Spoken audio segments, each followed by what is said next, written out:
So the implicit memory and the explicit memory really make up our whole memory. But a lot of times we are only talking in the sense of explicit. And that's one of those things that I think a lot of people don't realize and don't connect with, is that there's a lot of things that happen to us throughout our lives that we don't necessarily remember just in the normal sense of things. As we get older, if you think back, like, what age do you really remember things at? A lot of times, the older we get, the more difficult it is for us to really remember things any younger than like our kindergarten years, usually around that 5, sometimes into the pre-kindergarten, the 4, but we don't have a lot of memory super early on. Part of that is brain development and the nonverbal memory that we have, which tends to be much more implicit because brain-wise, cognitively, we're not necessarily developed in that way. So that's that part that sometimes there are things that have happened where people can say, at this point in my life, I have a great life. I love my family. I like my job. I'm doing all these things, and I am still struggling in some way. I'm still maybe very sad, or I'm just really numb, or I just don't feel like I'm really living. And so there's a lot to that. And I'm not saying that it's simple, but there can be a connection to implicit memory that is not necessarily something that we are able to recall. And so that kind of plays into how, going about and being able to get the right help. It's not that there's no help out there. It's being able to get the right help where you're going to be able to work on the healing process that you need to. Yeah, there's a book that I want to read too. I think it's called The Body Keeps Score. Have you read Yes. that? Yeah. Is that kind of about that? Like where, your trauma and your body and all of that so does it make sense, or is this kind of the same idea as like a suppressed memory? It can be, yes. So that's real? Yes, that is really real. People definitely have suppressed memories, things that have been repressed, and so in that capacity, what I would say to that is, as humans, as our body, as our brain is so complex, it does things for us that we don't know that it's doing in order to protect us, in order for us to survive, in order for us to keep going. And so in those moments, in those times, it's doing what it needs to in order to help us. But the long-term effect from that can sometimes be that we don't actually know what has happened, and we have a hard time kind of connecting with why we feel the way we feel or what is really going on.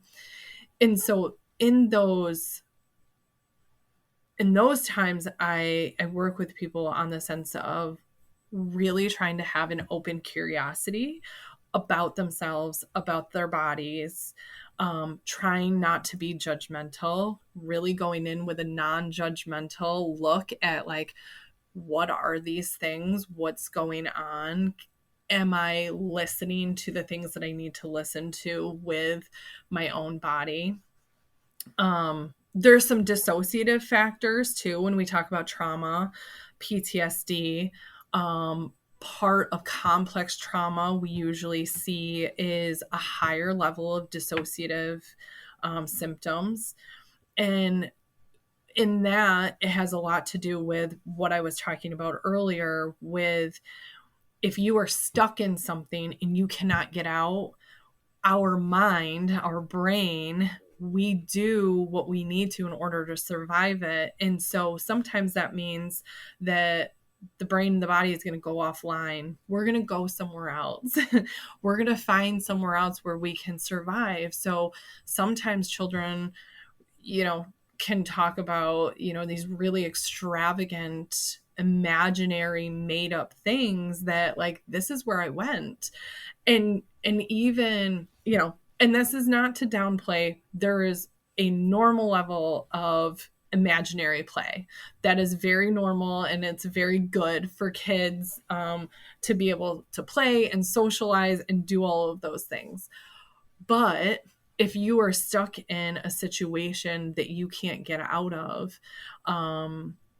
it could be something, and I'm just throwing out examples here, of a home where there's drug and alcohol abuse, right? Or if there's one parent who consistently comes home, um, you know, having been out all day drinking and this routine happens quite often, and you have a kid that tries to do what they can to make it better, but it doesn't really change anything. And so when we talk about sometimes that feeling of helplessness and that feeling of like needing to get away, needing to escape and find, you know, and so that's where sometimes our brain just does what it needs to in order to survive those things. Yeah. So.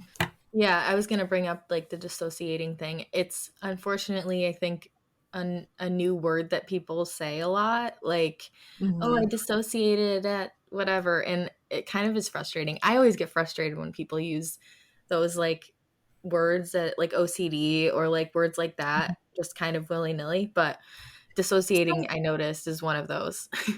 And so what people need to understand too is that we have a normal level of dissociation. There's a normal level, you know, and I say normal, but there really is a normal level of dissociation, in the sense that I think that we can all talk about the fact that at some point or another, if you're somebody who drives and your routine driving home, and you get home in your driveway or wherever, and you're like, how did I just get here? Right? Like, because we go into kind of autopilot at times, and our brain knows, our body knows, we're still with it, we're still functioning, but we were also somewhere else. We were thinking about something else. You know, there's something else on our mind that had our attention. But because of that, you know, routine effect, we were able to really do two things at once.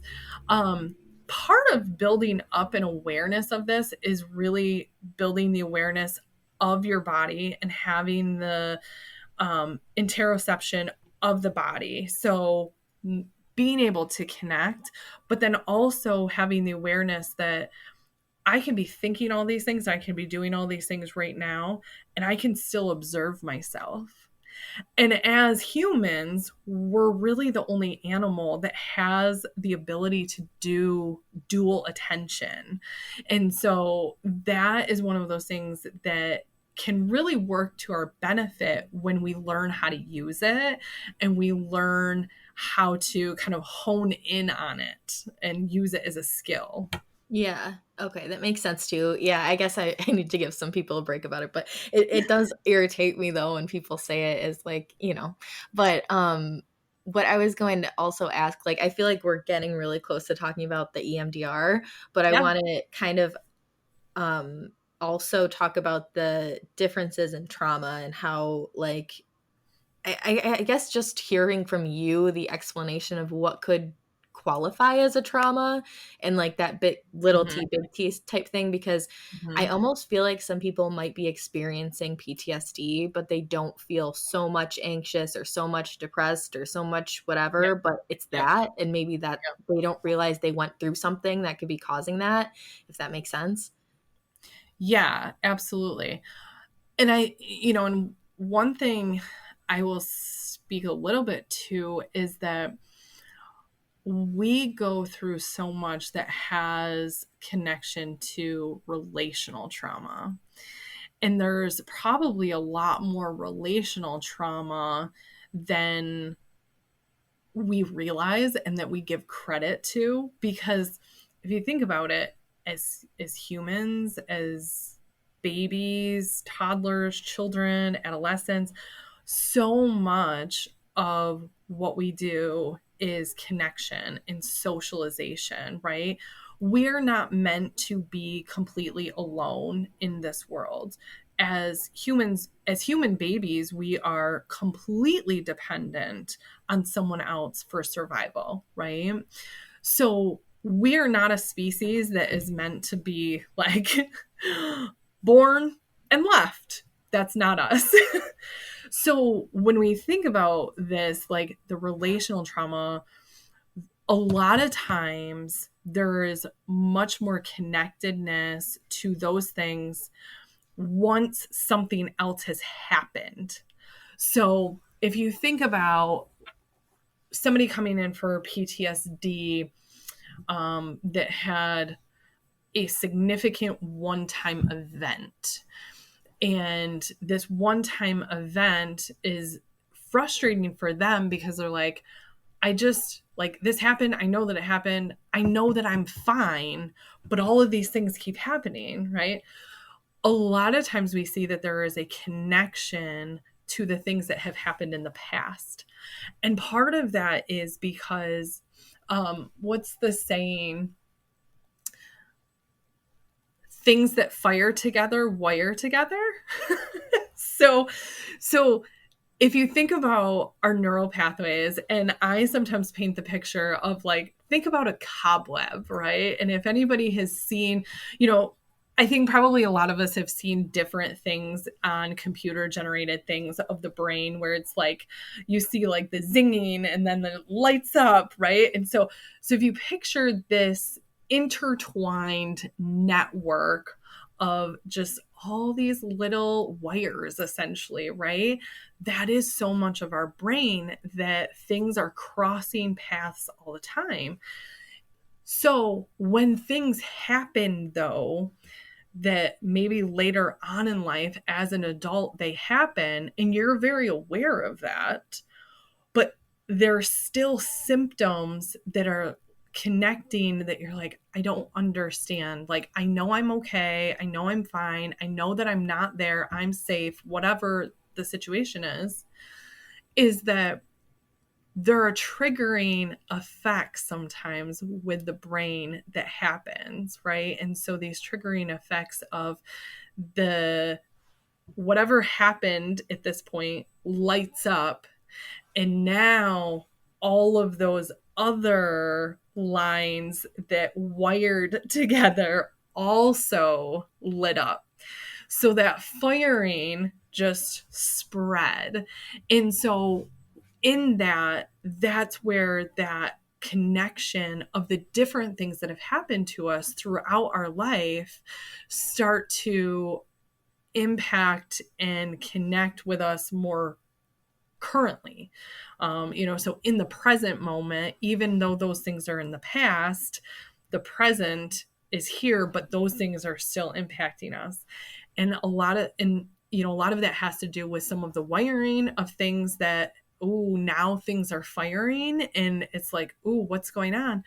Or the body's remembering. If there was a triggering effect, now it's kind of like awoken some of that to go, something happened, something reconnected, right? And so, what was your question more specifically? Because I think I just did a roundabout. No, that actually, that's, I feel like explains a lot of it, but I'm trying to think of how I asked a couple questions. What can qualify as trauma, I guess. And then like what you were saying as far as like the connections. So you're saying if something happened, whether it be big or small, if somebody does have a big reaction to a small, quote unquote, nobody can see me doing this, but trauma, like, does that necessarily mean they had something that it's connecting to in the past that was also a trauma, or like, It definitely could. It definitely could. And that's the irony and the complexity in the situation is that it is sometimes tough to know for sure. And so sometimes that depends on people being in a space where they are willing to go kind of curiously feeling those things out for themselves, right? And being able to look, sometimes people are not ready. Sometimes people are just really never ready.